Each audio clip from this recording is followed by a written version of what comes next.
Tamil News. வணக்கம். நீங்கள் இணைந்திருப்பது டிபிசியின் காலை தமிழ் செய்திகளுடன். இலங்கை அரசாங்கம் தமிழ் மக்களிற்கு எதிரான இனப்படுகொலையில் ஈடுபட்டது என்பதை அமெரிக்க காங்கிரஸ் ஏற்றுக்கொள்ள வேண்டும் என்பதை சுட்டிக்காட்டும் தீர்மானம் அமெரிக்க காங்கிரஸ் சபையில் சமர்ப்பிக்கப்பட்டுள்ளது. அமெரிக்க ஜன பிரதிநிதிகள் சபை பிரதிநிதி பில் நிக்கல் இந்த தீர்மானத்தை சமர்ப்பித்துள்ளதோடு குறித்த தீர்மானத்தில் ஈழத்தமிழர்களுக்கான சுதந்திரம் குறித்த சர்வஜன வாக்கெடுப்பை நடத்துவதை நோக்கிய செயற்பாடுகளில் ஈடுபட வேண்டும் என்றும் வலியுறுத்தப்பட்டுள்ளது. ஈழத்தமிழர்களின் சுய நிர்ணய உரிமைக்கு ஆதரவளிப்பதன் மூலம் நிரந்தர சமாதானத்திற்காக சுதந்திரத்திற்காக சர்வஜன வாக்கெடுப்புக்கு ஆதரவளிப்பதன் மூலம் தமிழர்கள் இனப்படுகொலை உட்பட வன்முறைகள் மீள நிகழாமை உறுதி செய்ய வேண்டும் எனவும் தீர்மானத்தில் தெரிவிக்கப்பட்டுள்ளது. அமெரிக்க காங்கிரஸில் இலங்கை தமிழர்களை மையப்படுத்தி தீர்மானம் சமர்ப்பிக்கப்படுவது இதுவே முதல் தடவை என்பது குறிப்பிடத்தக்கது.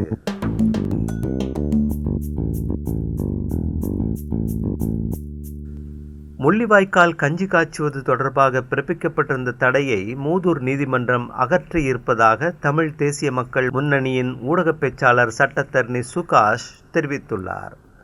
மூதூர் நீதிமன்றத்தில் சேனையூர் பகுதியில் முள்ளிவாய்க்கால் கஞ்சி காய்ச்சி பரிமாறிய குற்றச்சாட்டில் கைதாகியுள்ள 4 எதிரான வழக்கு நகர்த்தல் பத்திரத்தின் மூலம் விசாரணைக்கு எடுத்துக் கொள்ளப்பட்டது. நீதிபதி தஸ்னீம் பௌசான் முன்னிலையில் விசாரணைகள் நடைபெற்ற நிலையில் எதிரிகளின் சார்பாக சட்டத்தரணி கனகரத்னம் சுகாஷ் முன்னிலையாகியிருந்தார். இதன்போது முன்வைத்த சமர்ப்பணங்களை ஆராய்ந்த நீதிபதி இவ்வழக்கில் எதிரிகள் ICCPR சட்டத்தின் கீழ் கைது செய்யப்பட்டுள்ள காரணத்தினால் அவர்கள் தொடர்பான அறிக்கையை துரிதமாக நீதிமன்றத்தில் சமர்ப்பிக்குமாறு போலீசாருக்கு உத்தரவிட்டுள்ளார். மூதூர் நீதிமன்றம் எல்லைக்குட்பட்ட பகுதியில் முள்ளிவாய்க்கால் கஞ்சி காய்ச்சுவதற்கு எதிராக பிறப்பிக்கப்பட்டிருந்த தடையை அகற்றுவதாகவும் கட்டளை பிறப்பித்ததாகவும் நீதிபதி குறிப்பிட்டுள்ளார். இதேவேளை தென்னிலங்கையில் பாட்சோறு கொடுப்பது சட்டவிரோதமாகாது என்றால் எவ்வாறு வடக்கு கிழக்கில் கஞ்சி கொடுப்பது சட்டவிரோதமாகும் என்பது போன்ற பல கேள்விகளை வாதங்களாக நீதிமன்றத்தில் முன்வைத்ததாக சட்டத்தரணி சுகாஷ் தெரிவித்தார்.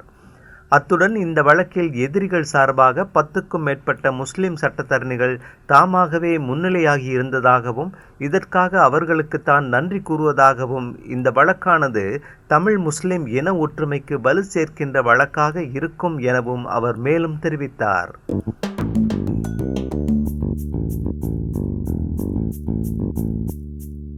திருகோணமலை வெறுகல் பகுதியில் முள்ளிவாய்க்கால் நினைவு கஞ்சி பரிமாறும் நிகழ்வை முன்னெடுக்க முயன்ற சமூக செயற்பாட்டாளர்களின் வீடுகளுக்கு இரவோடு இரவாக சென்ற போலீசார் அச்சுறுத்தல் விடுத்து தடுத்து நிறுத்தியுள்ளனர். முள்ளிவாய்க்கால் நினைவு கஞ்சி பரிமாறும் நிகழ்வை வெறுகல் பகுதியில் முன்னெடுப்பதற்கு சமூக செயற்பாட்டாளர்கள் சிலர் திட்டமிட்டிருந்தனர். இந்நிலையில் புலனாய்வு தகவல்களின் பிரகாரம் சமூக செயற்பாட்டாளர்களின் வீடுகளுக்கு சென்ற ஈச்சிலம்பற்று போலீஸ் நிலைய பொறுப்பதிகாரி உள்ளிட்ட போலீஸ் உத்தியோகத்தர்கள் அந்த நபர்களிடம் தடை உத்தரவு பெறப்பட்டிருப்பதாக கூறியுள்ளனர். அத்தோடு குறித்த நிகழ்வு தடை செய்யப்பட்டுள்ளது என்றும் அதனை முன்னெடுத்தால் ICCPRின் கீழ் கைது செய்யப்பட்டு 6 மாதங்களுக்கு பிணை வழங்காது தடுப்போம் என்றும் அச்சுறுத்தியுள்ளனர்.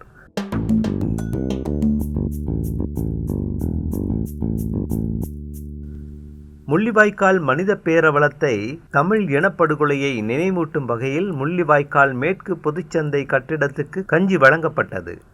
முள்ளிவாய்க்காலில் உயிர் நீத்த உறவுகளுக்கு அஞ்சலி செலுத்தப்பட்டதை தொடர்ந்து தாயக மற்றும் புலம்பெயர் நினைவேந்தல் குழுவின் ஏற்பாட்டில் முல்லைத்தீவு மாவட்ட பலிந்து காணாமலாக்கப்பட்ட உறவுகளின் பங்களிப்புடன் இச்செயற்பாடு முன்னெடுக்கப்பட்டது. இதேவேளை இலங்கை தமிழரசு கட்சியின் வன்னி மாவட்ட பாராளுமன்ற உறுப்பினர் சார்ல்ஸ் நிர்மலநாதனின் ஏற்பாட்டில் மன்னார் நானாட்டான் பேருந்து நிலைய பகுதியில் முள்ளிவாய்க்கால் நினைவேந்தல் மற்றும் கஞ்சி விநியோகம் நடைபெற்றது.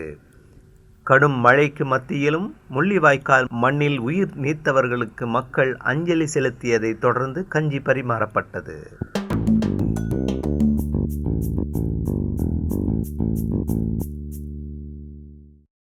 போரில் உயிரிழந்தவர்களுக்கு கொழும்பு விகாரமாதேவி பூங்கா புத்தர் சிலைக்கு அருகாமையில் இன்று மாலை 6 மணிக்கு நினைவேந்தல் நிகழ்வு முன்னெடுக்கப்பட உள்ளது. வடக்கிலும் தெற்கிலும் மரணித்தவர் நம்மவரே. எம் நாட்டில் தம் உயிரை இழந்த அவர்கள் ஆத்மா சாந்தியடைய பிரார்த்தனையோடு மௌனம் செலுத்தி அஞ்சலி செய்வதற்கு அனைவரும் கைகோர்க்குமாறு கோரப்பட்டுள்ளது. அத்தோடு நாம் மாறிவிட்டோம் என்று சத்தியம் செய்வதற்கும் நாம் நம்மை அறிந்து கொண்டோம் என்று சொல்வதற்கும் விளக்கொன்றை ஏற்றுவதற்கு வருகை தருமாறு ஏற்பாட்டாளர்களால் கோரப்பட்டுள்ளது. மேலும் யுத்தத்தில் பற்றி எறிந்த உள்ளங்களை ஆற்றுவதற்கும் மனித நேயமிக்க நட்பு ரீதியிலான கூட்டத்தில் பங்கெடுக்குமாறும் அழைப்பு விடுக்கப்பட்டுள்ளமை குறிப்பிடத்தக்கது.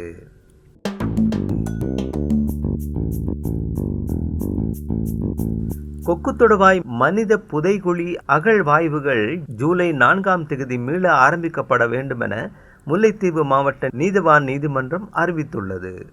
முல்லைத்தீவு மாவட்ட நீதிவான் நீதிமன்றில் கொக்குத்தொடுவாய் மனித புதைகுழி தொடர்பான வழக்கு விசாரணைக்காக எடுத்துக் கொள்ளப்பட்டது.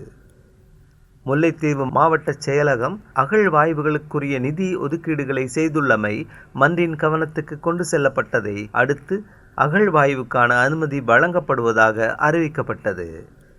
முன்னதாக 2023ஆம் ஆண்டு ஜூன் மாதம் 29ஆம் திகதியன்று முல்லைத்தீவு கொக்குத்தொடுவாய் பகுதியில் தேசிய நீர்வளங்கள் வடிகாலமைப்பு சபையினர் நீர் இணைப்பினை பொருத்துவதற்காக கனரக இயந்திரத்தின் மூலம் நிலத்தினை அகழ்ந்த போது மனித புதைகுழி ஒன்று இனங்காணப்பட்டிருந்தது. இந்நிலையில் முன்னெடுக்கப்பட்ட அகழ்வாய்வுகளின் போது 40 மனித எச்சங்கள் கண்டறியப்பட்டதோடு அவை 1994ஆம் ஆண்டிற்கு முற்படாததும் 1996ஆம் ஆண்டிற்கு பிற்படாததுமானவை என்று ஆய்வாளர் ராஜ் சோமதேவனின் இடைக்கால பகுப்பாய்வு அறிக்கை சுட்டிக்காட்டியுள்ளமை குறிப்பிடத்தக்கது.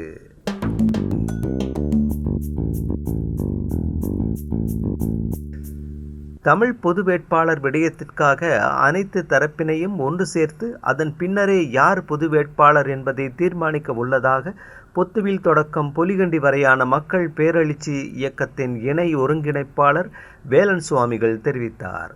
தமிழ் பொது வேட்பாளர் தொடர்பில் ஊடகங்களுக்கு கருத்து வெளியிடும் போதே அவர் இதனை தெரிவித்ததோடு கடந்த வாரம் வவுனியாவில் சிவில் அமைப்புகள், மதத் தலைவர்கள், பல்கலைக்கழக மாணவர்கள் உள்ளிட்ட பல்வேறு தரப்புகள் கலந்துரையாடி பொது வேட்பாளர் தொடர்பான தீர்க்கமான முடிவு எடுக்கப்பட்டுள்ளதாகவும் குறிப்பிட்டார். இலங்கை ஜனாதிபதி தேர்தலை புறக்கணிப்பதுடன் தமிழர்களுடைய அபிலாஷைகளை உலகுக்கு வெளிக்காட்டும் விதத்திலும் தமிழர் வாக்கு தமிழருக்கே என்ற அடிப்படையிலும் தமிழ் தேசிய பாதையில் பயணிக்கின்ற அனைத்து கட்சிகளையும் ஒன்று திரட்டி தமிழ் பொது வேட்பாளரை நிறுத்த தீர்மானிக்கப்பட்டுள்ளதாகவும் அவர் கூறினார். தென்னிலங்கையில் வந்த எந்த கட்சி ஆட்சிக்கு வந்தாலும் தமிழர்களுக்கு உரிமை சார்ந்த தீர்வை வழங்காது என்பது கடந்த கால வரலாறு எனவும் அவர் சுட்டிக்காட்டினார்.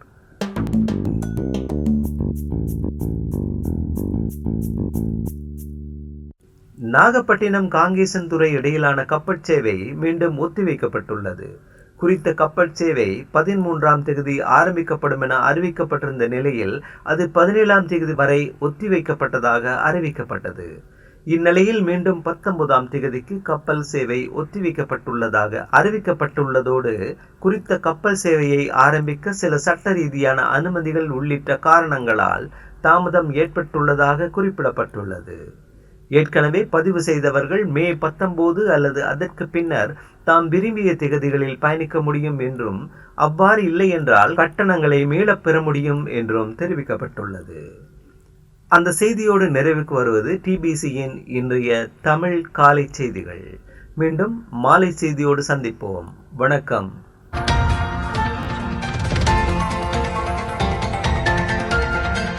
TBC Tamil News.